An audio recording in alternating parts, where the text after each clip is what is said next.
China's COVID rhetoric then does seem to be moving in a more nuanced direction. Beijing will allow some virus-infected people to isolate at home. That's a significant shift that reflects the pressure officials are under from a record outbreak and public opposition to COVID-0, which of course broke out over the weekend. For more, let's bring in Bloomberg's Rachel Chang, who leads our consumer and health coverage in Asia. Rachel, how is the tone shifting in China? How significant, just put it in context for us, are the changes we've seen just in the last few minutes around isolation at home?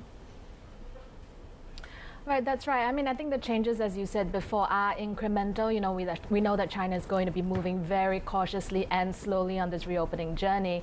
But in terms of that shift of rhetoric, the shift of tone, it is decisive and it is very significant for those of us who've been watching this COVID-0 policy for 3 years now.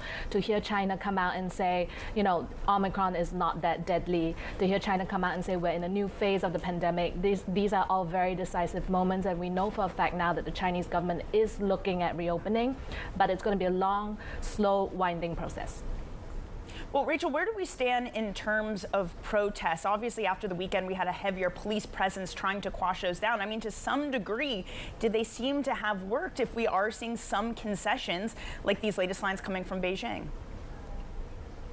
Yeah, it's really that carrot and stick approach. You know, we've seen really massive police presence. We've seen protesters being detained. You know, that hostile, you know, China warning of hostile forces trying to interfere. All of that is the stick. But at the same time, we did very quickly see these carrots come through as well. You know, really a massive response by Chinese standards to public outcry. You know, we see this change in isolation policy. We see that rhetoric shifting towards a softer stance. And, you know, what they're trying to tell people is that, yes, we hear your concerns. We know that some of these things are unreasonable, and we're going to pull that back really slowly.